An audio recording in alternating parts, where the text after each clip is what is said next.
विजय एकादशी अथ फागुन कृष्ण एकादशी व्रत कथा।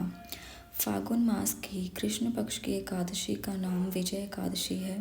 इसके व्रत के प्रभाव से मनुष्य को विजय प्राप्त होती है। यह सब व्रतों से उत्तम व्रत है।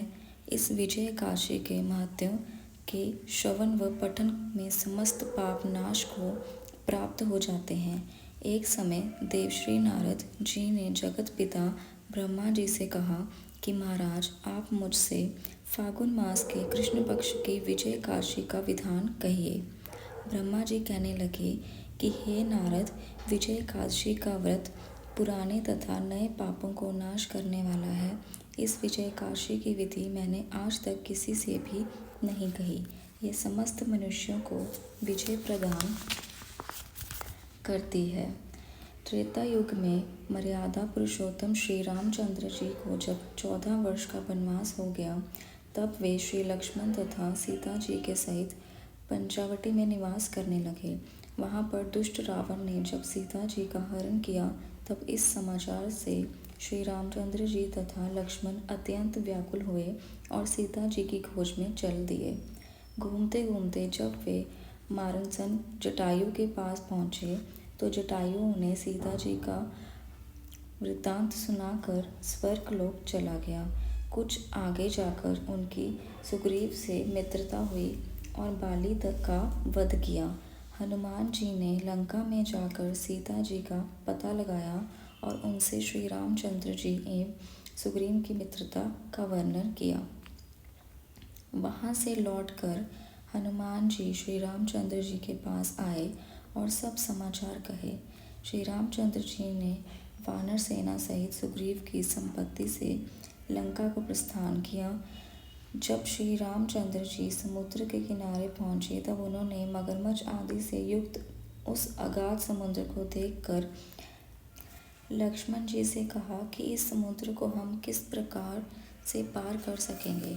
श्री लक्ष्मण जी कहने लगे कि हे पुराण पुरुषोत्तम, आप आदि पुरुष हैं, सब कुछ जानते हैं।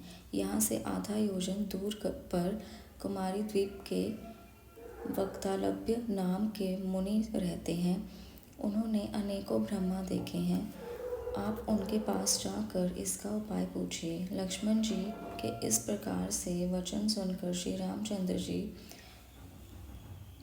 ऋषि के पास गए और उनके प्रणाम करके बैठ गए।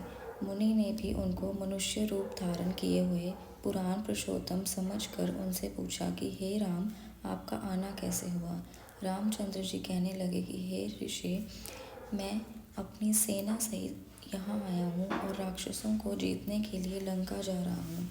आप कृपा करके समुद्र पार करने का कोई उपाय बताइए। मैं इसी कारण आपके पास आया हूँ। ऋषि बोले कि हे राम, फागुन मास की कृष्ण पक्ष एकादशी का उत्तम व्रत करने से निश्चय ही आपकी विजय होगी। साथ ही आप समुद्र भी अवश्य पार कर लेंगे। इस व्रत की विधि यह है कि दशमी के दिन स्वर्ण, चांदी, तांबा या मिट्टी का एक घड़ा बनावें। उस घड़े को जल से भरकर तथा पंचपल्लव रख वेदिका पर स्थापित करें।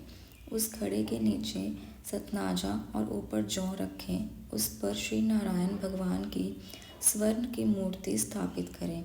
एकादशी के दिन स्नान आदि से निवृत्त होकर धूप, दीप, नैवेद्य, नारियल आदि से भगवान की पूजा करें। तत्पश्चात दिन घड़े के सामने बैठकर व्यतीत करें और रात्रि को भी उसी प्रकार बैठे रहकर जागरण करें। द्वादशी के दिन नित्य नियम से निवृत्त होकर उस घड़े को ब्राह्मण को दे देवें। हे राम, यदि तुम भी इस व्रत को करोगे तो तुम्हारे विजय अवश्य होगी। श्री रामचंद्र जी ने ऋषि के कथा अनुसार इस व्रत को किया और दैत्यों पर विजय पाई। अतः हे राजन, जो कोई मनुष्य विधि पूर्वक इस व्रत को करेगा, दोनों लोकों में उसकी अवश्य विजय होगी। श्री ब्रह्मा जी ने नारद जी से कहा था कि हे पुत्र, जो कोई इस व्रत के महत्व को पढ़ता या सुनता है, उसको वाजपेय यज्ञ का फल प्राप्त होता है।